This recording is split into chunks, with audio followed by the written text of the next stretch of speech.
And support. What's up, son? My brother. Great to see you, man. See you, man. How are you? I'm doing well, sir. How are you, my dear? The food is fantastic. danaha dhalinyarada ayaa mar walba mudnaan leh marka ay joogto arrin kasta oo maslaxadooda dul hoganaysa. Magaalada Minneapolis ee gobolka Minnesota waxaa laga furay xarumo badan oo lagu daweynayo dhalinyarada daroogadu la daristay, waxaana muuqata in ay jiraan baraarug weyn oo bulshada dareentay. Toddobaadkan magaalada Minneapolis ee gobolka Minnesota laga furay gaar ahaan xarunta Model C oo dhawaan laga hirgeliyay xaafadda Soomaalidu ay badan tahay. Ee magaalada Minneapolis xarun kale oo lagu daweynayo dhalinyarada garatay inay ka haraan daroogada waxaana xaruntaas loogu magac daray wadadiis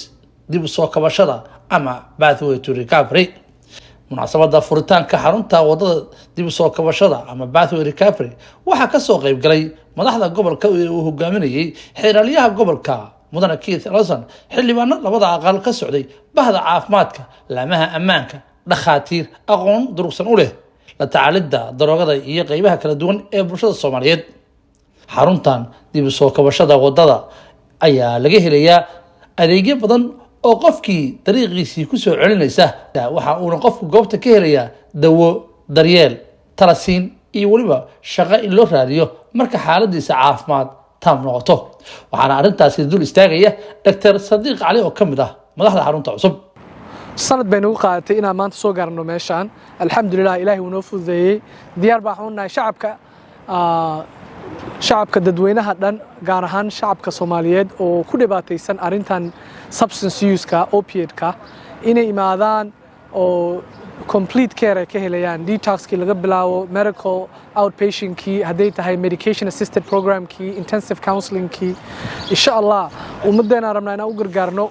daroogadana dadkii shacabkii dhan baabi'isay. ilaahay waxaan ka rajeynaynaa inaan gacmaheena midaysan isku geyno oo waxaan ka qabano arrintan. soo dhawaada insha allah. waa kaas salaam. xeer ilaaliyaha gobolka Minnesota mudane Keith Ellison ayaa dhankiisa waxa uu fariin u diray waalidiinta iyo guud ahaan waxgaradka gobolka Minnesota oo ka kooban bulshada qaybaheeda kala duwan, wuxuuna ugu baaqay inay badbaadiyaan ilmaha kaniinigu leynayo, isagoo uu ku ammaanay bahda pathway to recovery waxqabadkooda, wuxuuna goobta ka sheegay inuu xafiiskiisu si dhow la shaqeynayo. Well, let me tell you, I've had the experience of talking to moms, dads, brothers, sisters, imams and sheikhs, doctors, talking about the tragedy that is going on our streets, where people are literally dying from fentanyl. They don't have a good option. Their level of trust is low. And so within that difficult circumstance, it's almost like a flower coming up out of the concrete, a beacon of hope that says to people, we'll help you. We're here for you. And, Pathway to Recovery, it's been such an honor, I've already known Sheikh Jama for a long time, but it's, Dr. Ali, Zamzam, and the whole team offering a place where people can get well, can heal, can get strong again. And it's right here on Franklin. And anybody who's ever driven down this street, they've seen, people who are unhoused, people who look like they're in desperate circumstances. And so where does Pathways to Recovery go? Directly to where the pain is most urgent. Not somewhere far away where it's nice and safe and comfortable, but right where the help is needed.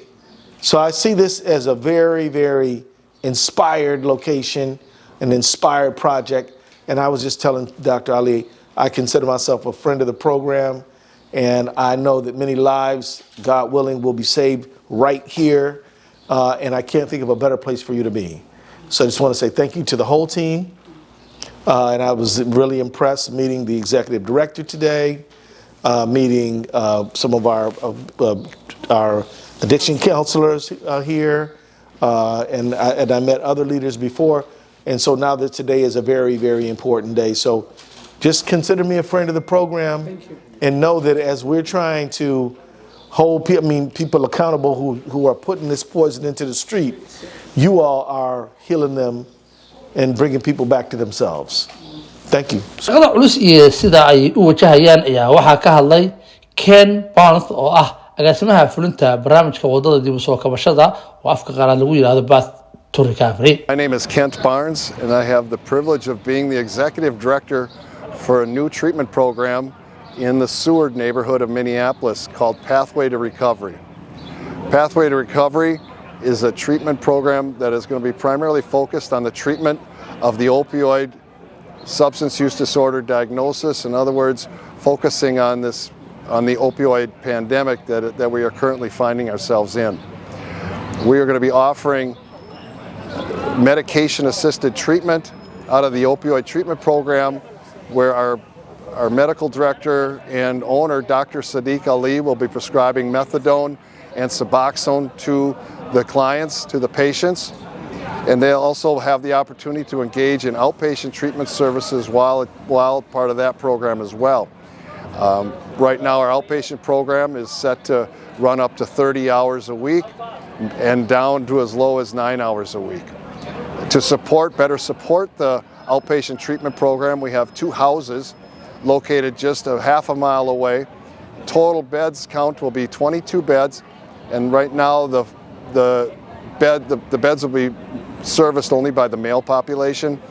Hopefully in the future we would be able to offer female housing as well, as housing is a definite problem, and for people to succeed and be successful in life, obviously that's a basic need, and housing needs to be addressed. And so by offering a stable living environment and also having the support of the treatment program here, we can hopefully will be making a significant difference in people's lives and having a large impact on the community as a whole. Not yet open, but soon to come, Pathway to Recovery will be offering a 3.7 medically managed detoxification facility, withdrawal management for alcohol use disorders, benzodiazepine use disorders, and of course the opioid use disorder. Right now the bed count there is going to be 31, and the plan as it sits right now will be 14 females and 17 males.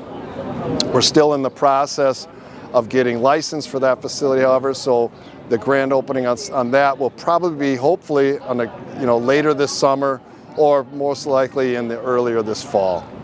But it's been our grand opening today, our open house. We've had just an amazing turnout. Never would have thought in my wildest dreams that we'd have this many people interested in coming over to our building to see what we're doing here. So I'm just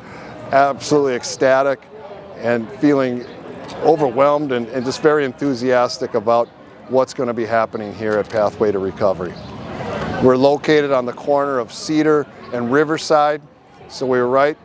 in the middle of it all. But that is where we need to be. We need to be where the people are. We need to be where the suffering is, so that we can be available to help people. We're going to make it easy for people to come in and get treatment. We'll make it very welcoming for the people once they're here. People be treated with respect and dignity. And we just can't wait to get to where we are starting to serve clients. And hopefully that date will come hopefully towards the end of July, or maybe even as soon as like the first week of August at that time. And then we'll be able to take people into the opioid treatment program and into the outpatient treatment program. Again, thank you for giving me the time to talk with you. Dr. Aisha Abdullahi Mahmoud oo loo yaqaano Aisha Matukade ayaa ka mid ahayd dhakhaatiirtii lagu martiqaaday waxayna soo dhaweysay dhalinyaradan iyo mashruuca lagu badbaadinayo dhalinyarada Soomaaliyeed iyo kuwa ka soo jeeda Geeska Afrika iyadoo ka sheekaysay adeegyada ay qabato xaruntan laga hirgelinayo xaafadda ay Soomaalidu u badan tahay. Magacaygu waa Dr. Aisha Abdullahi Mahmoud, waxaan ku magac dheerahay Aisha Matukade, dadka iyo badan saas ay yaqaanaan. Marka maanta actually waa maalin very special oo ah Soomaalida iyo dhalinyarada Soomaaliyeed, especially dhalinyarada Soomaaliyeed oo maaragtay aan ognahay inay dhibaato haysato qaar badan inay maaragtay addiction iyo maaragtay iyo drug use iyo waxaas ay maaragtay ku jiraan, qaarkood ay naga dhinteen sidaan ognahay muddo dhan naga dhimanayeen. Marka xaruntan Pathways to Recovery waa xarun maaragtay aad iyo aad uga jawaabaysa dhibaatada maanta dhalinyarada Soomaaliyeed haysata waa arin maaragtay loo rabo in number 1 treatment loo sameeyo waa wax dhaqankoodii iyo iyadoo la raacayo iyo maaragtay dhibaatadoodii iyo diintoodii loo maaragtay la marayo lagala hadlayo dhibaatada haysata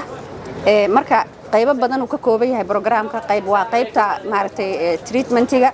oo meeshan treatment center baa ku yaala qayb waa qayb maaragtay loo diyaarinayo in ciyaalka maaragtay dhibaatadu qaba oo mawaalidiinta la rabo inay keenaan ilmahooda oo soo lagu soo dhaweeyo oo wax lagu baro oo lagala hadlo maaragtay arrimaha drugska qayb kale waa qayb maaragtay la isku dayahay in maaragtay ilmaha recordka leh oo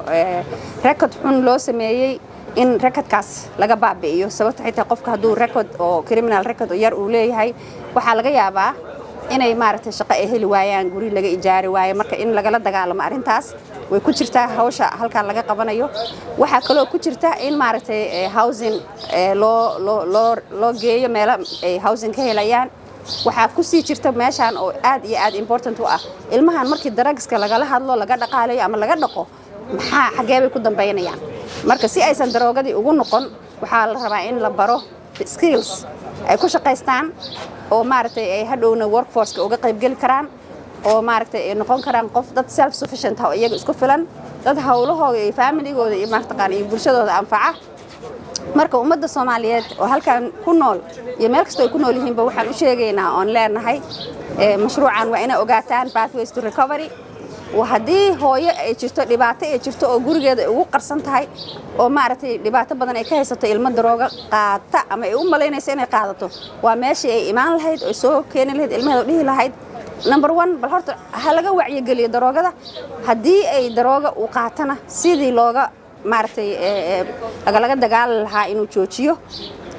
looga daaweyn lahaa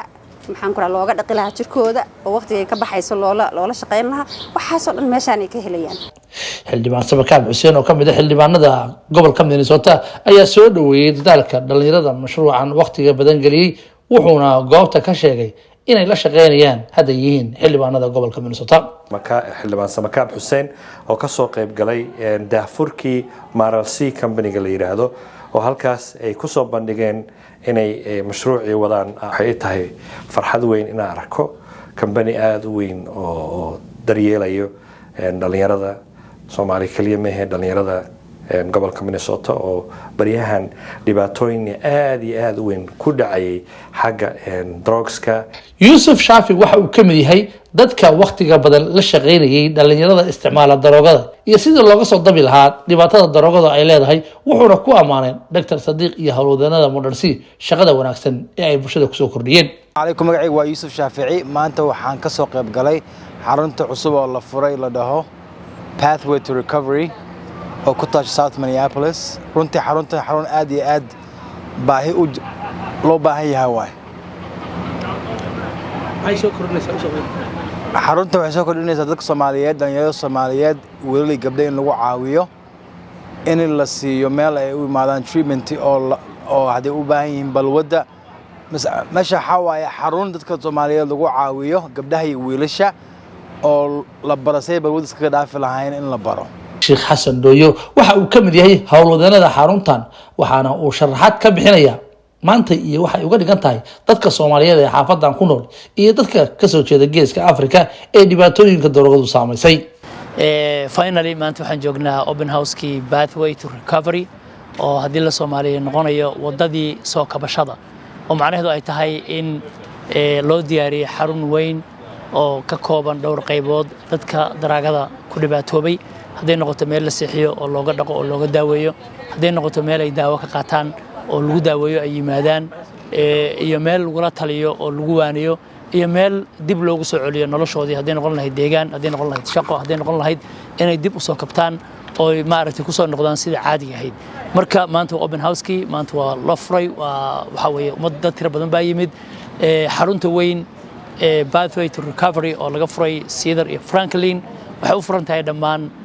dadka ku dhibaataysan ama la ildaran daroogada gaar ahaan ummadeena Soomaaliyeed ama East African Community waa meel aan rabno in lagu daaweeyo lagu taliyo lagu waaniyo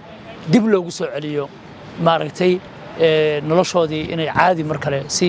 normala oo dabiici ah ay ku soo noqoto maadaama ay daroogadu dhibaataysay waxaan leenahay marka alxamdulilah alladii binicmatihi tatimu saalixaat ilaahay baa mahad iskale muddo dheer shaqo badan hawshan waxaa ka dambeeyey dad dhakhaatiira dad aqoon-yahana dad ganacsataa dad culamo iyo imaamisa oo gacmahooda isu geeyey si dhibaatada daroogada ee haysata da'yarteenna iyo dhallinyaradeenna wax looga qaban lahaa marka waxaan leenahay open house today dhanka kale qaar ka mid ah culimada Soomaaliyeed ee ku nool gobolka Minnesota ayaa soo dhaweeyay xaruntan cusub waxaana culimadaas ka mid ahaa Sheekh Cabdirasaaq Xaashi Sheekh Maxamed Cabdi Shucayb Sheekh Shabeel iyo Sheekh Cabdiqani Gariire iyagoo bulshada Soomaaliyeedna ugu baaqay inay la shaqeeyaan dhalinyaradan u istaagay badbaadinta dhalinyarada Soomaaliyeed iyo guud ahaan kuwa ka soo jeeda Geeska Afrika waxaa maanta farxad ii ah inaan ka soo qayb galo daafurka